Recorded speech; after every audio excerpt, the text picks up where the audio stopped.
আমার এই ক্লাসটি দেখার জন্য প্রিয় ভিউয়ার্স যারা আছেন এই মুহূর্তে ভিডিওটি ক্লিক করেছেন তাদেরকে আন্তরিক ধন্যবাদ জানাই এবং আমার যে সকল শিক্ষার্থী আজকের এই ক্লাসটি দেখছো আজকের ক্লাসে তোমাকে স্বাগতম। আমরা আজকের এই ক্লাসটাতে যে বিষয় নিয়ে আলোচনা করব সেটা হচ্ছে তোমাদের নবম দশম শ্রেণীর রসায়ন।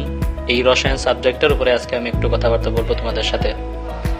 এবং এই রসায়ন বইয়ের মধ্যে তোমরা জানো টোটাল 12টা অধ্যায় আছে। সেই 12টা অধ্যায়ের মধ্যে আজকে আমি সিলেক্ট করছি তোমাদের বইয়ের 6ষ্ঠ অধ্যায়, অর্থাৎ রসায়ন বইয়ের 6ষ্ঠ অধ্যায়, মূলের ধারণা ও রাসায়নিক গণনা। এই চ্যাপ্টারের উপরে আমি আগেও আরো ক্লাস আপলোড করেছিলাম। প্রথম যে ক্লাসটা আমি দিয়েছিলাম অর্থাৎ থিওরিটিক্যাল আলোচনার ক্ষেত্রে আমি মূলের যে ধারণাটা সেটা ক্লিয়ার করার চেষ্টা করেছি এবং আমরা রোড ম্যাপের মধ্যে দেখেছি মূলের ধারণার সাথে রিলেট আছে এমন একটা জিনিস, সেটা হচ্ছে আমার আজকের আলোচনার বিষয় এবং সেই বিষয়টা হচ্ছে ঘনমাত্রা বা কনসেন্ট্রেশন। সুতরাং আমরা এই ক্লাসে জানতে চলেছি ঘনমাত্রা সম্পর্কে। আমি শিক্ষার্থীদের উদ্দেশ্যে একটি কথা এখানে না বললেই নয় যে তোমাদের বইয়ের যে যতগুলো অধ্যায় আছে সেই অধ্যায়গুলো থেকে প্রতি বছর যদি বলা হয় প্রশ্ন কোনটা থেকে বেশি আসে তাহলে আমি বলবো এই 6ষ্ঠ অধ্যায়। এই 6ষ্ঠ অধ্যায় থেকে প্রতি বছরই কিন্তু প্রশ্ন করা হয়, যে কোনো পরীক্ষায় সিলেবাসে থাকলেই কিন্তু এই অধ্যায় থেকে প্রশ্ন করা হয়। সুতরাং এই অধ্যায়ের উপরে ভালোভাবে একটা ধারণা তৈরি করবে এবং আরো মজার ব্যাপার হচ্ছে যে অন্যান্য অধ্যায়গুলোর তুলনায় এই অধ্যায়টা আসলেই অনেক সহজ।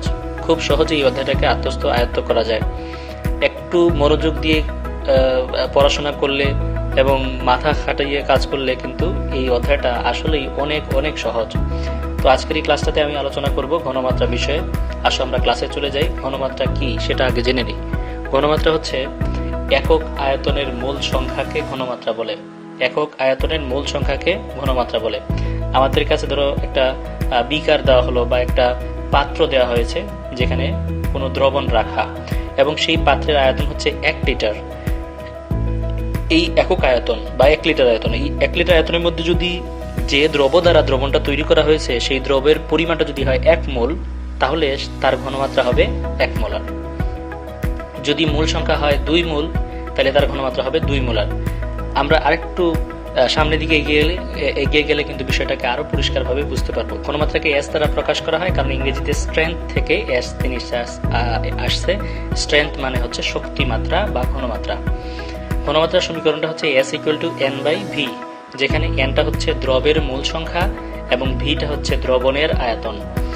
এবং এন এর এককটা তোমরা জানো, মূল সংখ্যার একক তো মূল হয় এবং ভি এর একক যেটা আয়তনের একক সেটা হচ্ছে লিটার। সুতরাং আমরা ধরি এখানে আমাদের কাছে 1 লিটারের একটা পাত্র দেওয়া হয়েছে, সেই পাত্রের মধ্যে একটা দ্রবণ তৈরি করা। তো দ্রবণ তৈরি করতে গেলে কি লাগবে? দ্রব লাগবে এবং দ্রাবক লাগবে। তো এখানে আসলে ঘনমাত্রার ক্ষেত্রে দ্রাবকের কোনো রিলেশন নাই, মূলত সমীকরণের বা হিসাব নিকাশের ক্ষেত্রে দ্রবের পরিমাণটা আসে। তো ধরি আমরা এখানে যোগ করলাম আমরা উপর থেকে সোডিয়াম ক্লোরাইডের 1 মোল, খাদ্য লবণের 1 মোল এই পাত্রের মধ্যে যোগ করে 1 লিটারের একটা দ্রবণ তৈরি করা হয়েছে। সেই দ্রবণের ঘনমাত্রা হবে 1 মোলার। তো খেয়াল করি একটু বিষয়টা আমরা কিভাবে এটা 1 মোলার পেলাম। দেখো সমীকরণের মাধ্যমে এন এখানে দেওয়া আছে, মূল সংখ্যা হচ্ছে 1 মোল এবং যে আয়তনটা সেটা হচ্ছে 1 লিটার। দ্রবণের আয়তন 1 লিটার। সুতরাং আমরা এখানে এই ভগ্নাংশটাকে ভাগ করলে কি পাওয়া যাবে? 1 মোল পার লিটার পাওয়া যাবে। তো এই যে মোল পার লিটার, এই মোল পার লিটারই হচ্ছে ঘনমাত্রার আন্তর্জাতিক স্বীকৃত একক, যাকে অন্যভাবে প্রকাশ করা হয় সেটা হচ্ছে মোলার। এই যে ক্যাপিটাল এম এটা দ্বারা বোঝায় মোলার। তাহলে মোল পার লিটার যে কথা, মোলার জিনিসটাও একই কথা। তো এই হচ্ছে ঘনমাত্রার একটা প্রাথমিক ধারণা আমি দিলাম। আরো কিছু উদাহরণের মাধ্যমে বিষয়টা আরো পরিষ্কার হবে। তো ঘনমাত্রাকে প্রকাশ করার যে পদ্ধতি, সাধারণত একক, সবকিছুর একটা একক থাকে। যেমন আমরা পদার্থের পরিমাণের একক দেখেছিলাম মোল, এরকম ঘনমাত্রাকে প্রকাশ করার জন্য 3টা একক আছে। একটা হচ্ছে মোলারিটি, মোলালিটি এবং লাস্টেরটা নরমালিটি। তোমাদের সিলেবাসে এই মোলারিটি নিয়ে বিস্তারিত আলোচনা করা হয়েছে এসএসসি সিলেবাসে। পরবর্তী ক্লাসগুলোতে তোমরা মোলালিটি এবং নরমালিটি সম্পর্কে জানতে পারবে। মোলালিটি জিনিসটা হচ্ছে যে 1 কেজি দ্রবণের মধ্যে যদি কোনো দ্রব 1 মোল দেওয়া হয় বা দ্রবিত দ্রবের মূল সংখ্যা, 1 কেজি দ্রবণে দ্রবিত দ্রবের মূল সংখ্যা হচ্ছে মোলালিটি। মোলারিটি এখন বলতেছি না, বিস্তারিত করে বলবো। আর নর্মালিটি জিনিসটা সাধারণত যে 1 লিটার দ্রবণের মধ্যে যদি কোনো দ্রবের তুল্য ভর পরিমাণ যোগ করা হয়। তুল্য ভর জিনিসটা কি, এটা তো এখন তোমরা বললে বুঝবে না, সেজন্য এটা আপাতত রেখে দাও, এটা নিয়ে টেনশন করার দরকার নেই। মোলালিটি নর্মালিটি এটা আগামী সময়ের জন্য রেখে দাও। এখন বর্তমানে তুমি যদি মোলারিটি বিষয়টা স্পষ্ট করে বুঝতে পারো, সেটাই তোমাদের জন্য অনেক ভালো হবে এবং ভালোভাবেই তুমি এসএসসি লেভেল পার করে যেতে পারবে। তো মোলারিটি, এখানে একটা কথা বলি আমি, যে মোলারিটি এবং মোলারিটিটার যে প্যারামিটার আছে বা যার সাথে মোলারিটির সম্পর্ক সেটা হচ্ছে আয়তন, আর মোলালিটি যার সাথে সম্পর্ক সেটা হচ্ছে ভর। 1 কেজি ভরের দ্রবণের দ্রবীভূত দ্রবের মূল সংখ্যা সেটা হচ্ছে মোলালিটি। তো তোমরা জানো যে তাপমাত্রার সাথে আয়তনের একটা সম্পর্ক আছে, তাপমাত্রা বাড়লে আয়তন বাড়ে এবং তাপমাত্রা কমলে আয়তন কমে যায়, কিন্তু ভরের সাথে তাপমাত্রার কোনো সম্পর্ক নেই। এ কারণেই মোলালিটিতে তাপমাত্রার কোনো প্রভাব পড়ে না, কিন্তু মোলারিটিতে তাপমাত্রার প্রভাব পড়বে। অনেক সময় এই ধরনের অনুধাবনমূলক প্রশ্ন করা হয়। ধরো তুমি 2 মোলারের একটা দ্রবণ তৈরি করে রাখছো 1 মাস আগে, এখন যদি তুমি 1 মাস পরে গিয়ে যদি তুমি এই দ্রবণটা তুমি দেখো বা এই দ্রবণ নিয়ে কাজ করতে যাও, তাহলে অবশ্যই সেই দ্রবণের ঘনমাত্রা কিন্তু আর 2 মোলার থাকবে না, সেটা পরিবর্তন হয়ে যাবে। কারণ এই যে তাপমাত্রার পরিবর্তন হয়েছে, সেই কারণে তার ঘনমাত্রার পরিবর্তন হয়ে যাবে। কিন্তু মোলালিটিতে তুমি যদি হিসাবটা করো, তাহলে কিন্তু ঘনমাত্রার কোনো পরিবর্তন হবে না। তো মোলারিটি কি সেই সম্পর্কে আমরা আজকে জানবো। এখানে একটা সংজ্ঞা উপস্থাপন করেছি, দেখো যে 1 লিটার বা 1000 মিলিলিটার দ্রবণে দ্রবীভূত দ্রবের মূল সংখ্যাকে ওই দ্রবণের মোলারিটি বলে। 1 লিটার বা 1000 মিলিলিটার একই কথা। তো এই 1000 মিলিলিটার একটা দ্রবণে যদি কোনো দ্রবের যে মূল সংখ্যক পরিমাণ আমরা যোগ করব, সেই মূল সংখ্যাটাই হচ্ছে তার মোলারিটি। ধরো আমরা এখানে 1 লিটার একটা পাত্র আমাদের কাছে আছে, এই পাত্রের মধ্যে আমরা উপর থেকে যোগ করছি হাইড্রোজেন ক্লোরাইডের 0.1 মোল। 0.1 মোল হাইড্রোজেন ক্লোরাইড যদি যোগ করি এখানে 1 লিটার পাত্রের মধ্যে, তাহলে তার ঘনমাত্রা হবে কত? 0.1 মোলার হবে। আবার আরেকটা পাত্র দেখো যেটা 1000 মিলিলিটার, একই কথা কিন্তু শুধুমাত্র একক ভিন্ন, এটার একক লিটার, এটার একক মিলিলিটার, ডান পাশেরটা। সো এই ডান পাশের যে পাত্র আছে সেই পাত্রের মধ্যে আমরা একইভাবে হাইড্রোজেন ক্লোরাইড দেবো, যোগ করলাম 0.5 মোল। তাহলে বলো তো এই দ্রবণটার ঘনমাত্রা কত হবে? 1 লিটার দ্রবণে দ্রবীভূত দ্রবের মূল সংখ্যা। তাহলে এই যে 1 লিটার আয়তনের একটা দ্রবণ, সেই দ্রবণের মধ্যে হাইড্রোজেন ক্লোরাইড দ্রব, এই দ্রবটা কত মোল যোগ করা হয়েছে? 0.5 মোল। সুতরাং তার যে ঘনমাত্রা সেটা হবে 0.5 মোলার। এবার আনসারটা আমি দিব না, এবার তোমরাই দিবে। 1000 মিলিলিটার দ্রবণের মধ্যে হাইড্রোজেন ক্লোরাইড যোগ করা হয়েছে 1 মোল। বলো তো এটা আনসার কি হবে? চেষ্টা করো, বলো, একবার মুখ দিয়ে উচ্চারণ করো। হ্যাঁ, এটা হচ্ছে 1 মোলার। সুতরাং এখানে যে দ্রবণটা আছে সেই দ্রবণের ঘনমাত্রা হচ্ছে 1 মোলার। ক্লিয়ার বিষয়টা? এখানে 3টা উদাহরণের মাধ্যমে আমরা জিনিসটা দেখার চেষ্টা করলাম। আসলে আমরা পরে দেখি আর মোলারিটি সম্পর্কে আর কিছু বিস্তারিত জানা যায় কিনা। এখানে 1000 মিলিলিটারের একটা পাত্র আছে, সেই পাত্রের মধ্যে আমরা দ্রব যোগ করেছি 80 গ্রাম সোডিয়াম হাইড্রোক্সাইড। সোডিয়াম হাইড্রোক্সাইডের 80 গ্রাম এখানে যোগ করা হয়েছে 1000 মিলিলিটার দ্রবণের মধ্যে। তাহলে বলতো এই দ্রবণের ঘনমাত্রা কত হবে?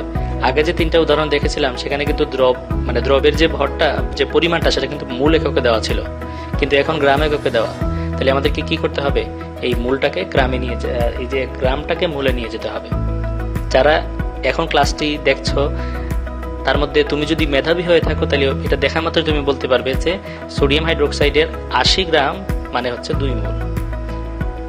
ঠিক আছে? বা তুমি যদি নবম শ্রেণীতে থাকো তাহলে এই জিনিসটাতে একটু প্রবলেম হতে পারে। দশম শ্রেণীর শিক্ষার্থীরা আশা করি সবাই এই জিনিসটা জানে। তো আমরা অঙ্কের মাধ্যমে দেখি বিষয়টা কিরকম, যে N = W/M। খুবই ইজি বিষয়টা। দেখো 80কে 40 দ্বারা ভাগ করলে আনসার আসবে 2 মোল। তার মানে এখানে 2 মোল সোডিয়াম হাইড্রোক্সাইড দ্রবীভূত করা হয়েছে। তাহলে এই দ্রবণের ঘনমাত্রা কত হবে? 2 মোলার হবে। আশা করি এই বিষয়টা তোমরা বুঝতে পেরেছ। এই যে কনসেপ্টগুলো, এগুলো ক্ষুদ্র ক্ষুদ্র কনসেপ্ট হলেও কিন্তু মাথায় রাখতে হবে, যাতে করে একটা সৃজনশীল প্রশ্ন যখন তুমি দেখবে তখন সেই প্রশ্নটার উত্তর করতে পারো খুব ইজিলি। আরেকটা পাত্র এখানে খেয়াল করো, যে পাত্রের আয়তন কিন্তু একটা ঝামেলাজনক একটা আয়তন, সেটা হচ্ছে 250 মিলিলিটার। আমরা আগে যতগুলো উদাহরণ দেখেছি সবগুলো উদাহরণে কিন্তু দ্রবণের আয়তন দেওয়া ছিল কত? 1000 মিলিলিটার বা 1 লিটার ছিল, কিন্তু এখন যে আয়তনটা দেওয়া আছে সেটা 250 মিলিলিটার। তাহলে এটা মাথার মধ্যে বাজ পড়ার মতো অবস্থা। আরেকটা দুঃখজনক সংবাদ এটা, যে যে দ্রবটা এখানে যোগ করা হয়েছে সেটার একক কিন্তু মোল না, সেটার একক হচ্ছে গ্রাম একক। সুতরাং এখানে দুইটা ঝামেলা আমাদের তৈরি হয়ে গেছে। 250 মিলিলিটারকে 1000-এর তুলনায় 1000-এ কনভার্ট করতে হবে, 10 গ্রামকে মোলে কনভার্ট করতে হবে। এই যে সমস্যাটা, বা প্রশ্নে কিন্তু এই ধরনের সমস্যাই বেশি দেওয়া হয়। এই সমস্যাগুলো সমাধান করার জন্য আমাদেরকে একটা সমীকরণ প্রতিপাদন করতে হবে। সেই সমীকরণটা এখন দেখতেছি আমরা। খেয়াল করো, এই যে 250 মিলিলিটার আয়তনের একটা পাত্রের মধ্যে বা একটা দ্রবণের মধ্যে 10 গ্রাম সোডিয়াম হাইড্রোক্সাইড যোগ করা হয়েছে।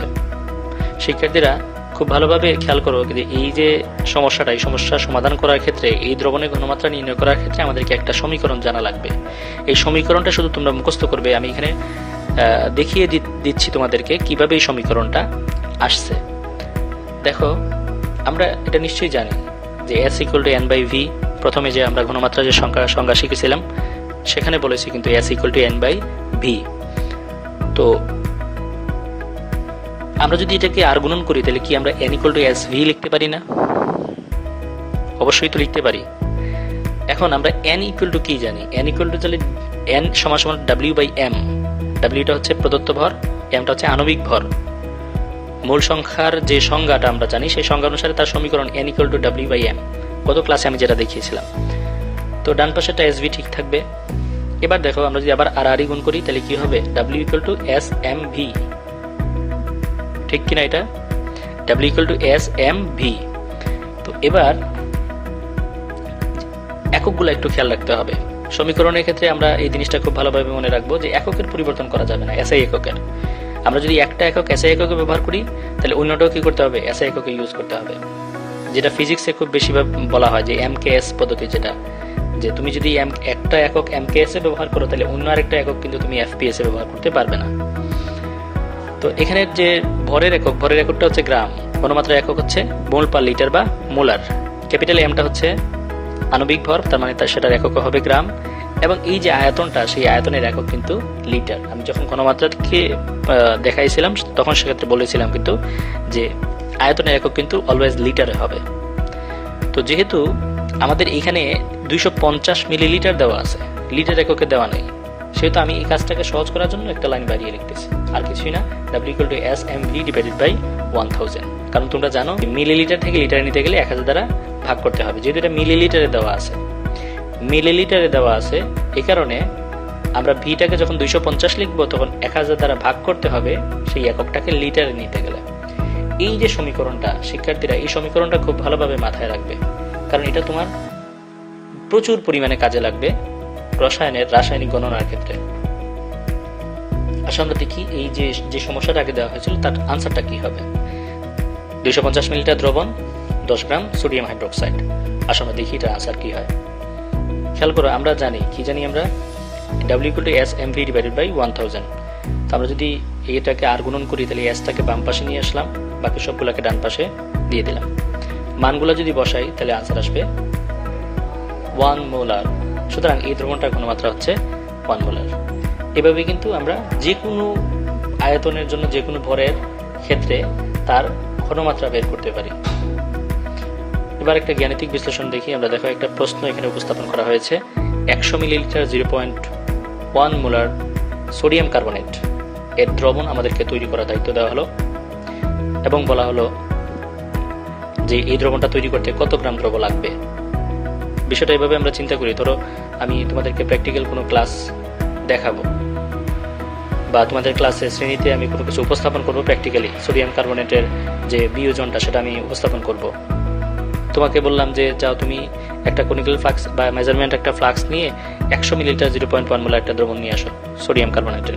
তুমি তৈরি করার জন্য আমাদের যে বিজ্ঞানাগার আছে সেই বিজ্ঞানাগারে গিয়ে তুমি তো এই সোডিয়াম কার্বনেটটা একটা বোতলের মধ্যে আছে, যেটা লবণ আকারে। এই লবণ থেকে কত গ্রাম সোডিয়াম কার্বনেট তুমি নিবে, এটার জন্য একটা ক্যালকুলেশন প্রয়োজন। এবং সেই ক্যালকুলেশনটাই একটু আগে আমরা দেখেছি, W = SMV/1000। খেয়াল করো এখানে কি কি দেওয়া আছে, কিভাবে আমরা এই হিসাবটা করব। এখানে 100 মিলিলিটারটা কি বলতে পারবে? 100 মিলিলিটারটা হচ্ছে দ্রবণের আয়তন, অর্থাৎ V। এই যে 0.1 মোলার, এটা কি? 0.1 মোলারটা হচ্ছে দ্রবণের ঘনমাত্রা। অবশ্যই ঘনমাত্রা S = 0.1 মোলার, আমরা ঘনমাত্রা জানি। কিন্তু এবার দেখো এই যে সোডিয়াম কার্বনেট, এই সোডিয়াম কার্বনেট একটা যৌগ যার আণবিক ভর আছে। নিশ্চয়ই আণবিক ভরকে কি দ্বারা প্রকাশ করা হয়? তোমার আনসারটা সঠিক হয়েছে, আণবিক ভরকে m দ্বারা প্রকাশ করা হয়। এবং সোডিয়াম কার্বনেটের আণবিক ভর কিন্তু 106 গ্রাম। আমাদেরকে বের করতে হবে W। তো আমরা সমীকরণটা বসিয়ে দিলাম, W = S mv/1000। সবগুলা মান যদি এখানে বসাই তাহলে আনসার আসবে 1.06 গ্রাম। অর্থাৎ আমাদেরকে একটা নীতির সাহায্যে বা একটা পাল্লার সাহায্যে 1.06 গ্রাম সোডিয়াম কার্বনেট লবণ মেপে নিতে হবে, এবং সেই লবণটাকে যদি আমরা 100 মিলিলিটার কনিক্যাল ফ্লাক্সের মধ্যে ঢালি তাহলে যে দ্রবণটা তৈরি হবে সেটা হবে 0.1 মোলার। আশা করি এই জিনিসটা তোমরা বুঝতে পেরেছ। আমি এই অঙ্কটা তোমাদেরকে ক্লাসে প্র্যাকটিক্যালি দেখাবো। যখন স্কুল খুলবে, তো যখন আমাদের শিক্ষার্থীরা স্কুলে আসবে, আমি কথা দিতেছি এই যে সমস্যাটা, এই সমস্যার প্র্যাকটিক্যাল সমাধান আমি ক্লাসে তোমাদের দেখাবো। আমি যদি ভুলে যাই অবশ্যই আমাকে মনে করিয়ে দিবে যে স্যার আপনি একটা ক্লাসে বলেছিলেন যে আমাদেরকে এটা ক্লাসে দেখাবেন। পরের অংশটাতে আমরা যাই, মোলারিটি। দেখো মোলারিটি সাধারণত মোলারিটির সাথে রিলেট করে এরকম 3টা টার্ম আছে। সেই 3টা টার্ম কি? মোলার দ্রবণ, যেটা হচ্ছে 1 লিটারে 1 মোল দ্রবীয় থাকলে, আরেকটা হচ্ছে সেমি মোলার দ্রবণ, যেটা হচ্ছে 1 লিটারের মধ্যে 0.5 মোল দ্রবীয় থাকলে, এবং লাস্টেরটা হচ্ছে ডেসিমোলার দ্রবণ, সেটা হচ্ছে 1 লিটার দ্রবণের মধ্যে 0.1 মোল দ্রবীয় থাকলে। তোমাকে যদি বলা হয় যে সোডিয়াম হাইড্রোক্সাইডের সেমিমোলার দ্রবণে তৈরি করতে কত গ্রাম সোডিয়াম হাইড্রোক্সাইড লাগবে? সেমিমোলার দ্রবণ মানে কত মোল? 0.5 মোল। তাহলে সোডিয়াম হাইড্রোক্সাইডের 0.5 মোল সমান কত গ্রাম? 20 গ্রাম। সুতরাং আমরা 1000 মিলিলিটারের মধ্যে যদি 20 গ্রাম সোডিয়াম হাইড্রোক্সাইড দিই তাহলে সেটা হবে সোডিয়াম হাইড্রোক্সাইডের সেমিমোলার দ্রবণ। প্রশ্ন কিন্তু এরকম করা হয়, আমি একটু পরে যে কাজ দিব সেই কাজ থেকে তোমরা দেখতে পারবে। তো আরেকটা প্রশ্ন এখান থেকে করা হয় যে মোলার দ্রবণগুলা বা যে সেমিমোলার ডেসিমোলার প্রত্যেকটা দ্রবণই কিন্তু প্রমাণ দ্রবণ। প্রমাণ দ্রবণ বলতে আসলে বোঝায় যে দ্রবণের ঘনমাত্রা জানা থাকে। তো এখানে দেখো প্রত্যেকটা দ্রবণই কিন্তু মোলার দ্রবণ বললে তার ঘনমাত্রা জানা আছে 1 মোলার, সেমিমোলার দ্রবণ বললে তার ঘনমাত্রা জানা আছে 0.5 মোলার, ঠিক না? তো এই হচ্ছে বিষয়টা, যে দ্রবণের ঘনমাত্রা জানা থাকে তাকে প্রমাণ দ্রবণ বলে। যেহেতু সেমিমোলার দ্রবণের ঘনমাত্রা জানা, এই কারণে সেমিমোলার দ্রবণটা হচ্ছে একটা প্রমাণ দ্রবণ। এই টার্মগুলো সাধারণত অনুধাবনমূলক প্রশ্নের জন্য তোমরা শিখতে পারো এবং জ্ঞানমূলকের জন্য সংজ্ঞাগুলো শিখবে। আমরা কাজ দেখে নিই কি কি আছে, তোমরা চাইলে সেই কাজগুলো বাসায় করতে পারো। এখানে যে প্রশ্নগুলো দেওয়া আছে আমি 3টা প্রশ্ন দিচ্ছি। দেখো, চুনা পাথরের 50 ml ডেসিমোলার, দেখো এখানে প্রশ্নের মধ্যে দিয়ে দিয়েছে ডেসিমোলার দ্রবণ প্রস্তুত করতে কত গ্রাম দ্রব্য প্রয়োজন। 2 নম্বর প্রশ্নটা খেয়াল করো। আশা করি তোমরা এখান থেকে বুঝতে পারছো, এখানে আমরা W = S mv/1000 যে সমীকরণটা তৈরি করেছিলাম সেই সমীকরণের মাধ্যমে এই 2 নম্বর সমস্যাটা সমাধান করা যাবে। সেক্ষেত্রে আমাদেরকে বের করতে হবে V এর মান। 3 নম্বর যে প্রশ্নটা আছে সেটা খেয়াল করো। নিচের দ্রবণটির ঘনমাত্রা নির্ণয় করে, যে এখানে একটা পাত্র দেওয়া আছে, সেই পাত্রের মধ্যে দ্রব হিসেবে যোগ করা হয়েছে পটাশিয়াম হাইড্রোক্সাইডের 100 গ্রাম এবং দ্রবণটার আয়তন হচ্ছে 100 মিলিলিটার। আমাদেরকে বের করতে হবে এই দ্রবণের ঘনমাত্রা কত। ঘনমাত্রা সম্পর্কিত যতটুকু আলোচনা ছিল আমি সামান্য একটু করে তোমাদের বলার চেষ্টা করেছি, কারণ একটা সংক্ষিপ্ত ক্লাসে সবকিছু বলা সম্ভব না। এবং এই ভার্চুয়াল ক্লাসগুলো সাধারণত আমরা লাইভ ক্লাস থেকে যেরকম অবস্থা হবে সেই রকম ইফেক্ট বা ইম্প্যাক্ট পাওয়া যাবে না, এটা স্বাভাবিক। কিন্তু সবাই তোমরা তোমাদের নিজেদের মতো করে চেষ্টা করবে ভালোভাবে প্রত্যেকটা অধ্যায়কে আত্মস্থ করার, কারণ এখনই সময় শিখার। আশা করি এই বিষয়গুলোর উপরে তোমরা একটু ভালো নজর দিবে এবং ভালোভাবে পড়াশোনাকে চালিয়ে যাবে, রসায়নের সাথে থাকবে, রসায়নকে ভালোবাসবে, সেই প্রত্যাশা আমি করি তোমাদের কাছে। তো আগামী ক্লাস যেটা আছে সেই ক্লাসটা সবাই উপভোগ করবে ইনশাল্লাহ। সেই পর্যন্ত সবাই ভালো থাকবে, সুস্থ থাকবে। আল্লাহ হাফেজ।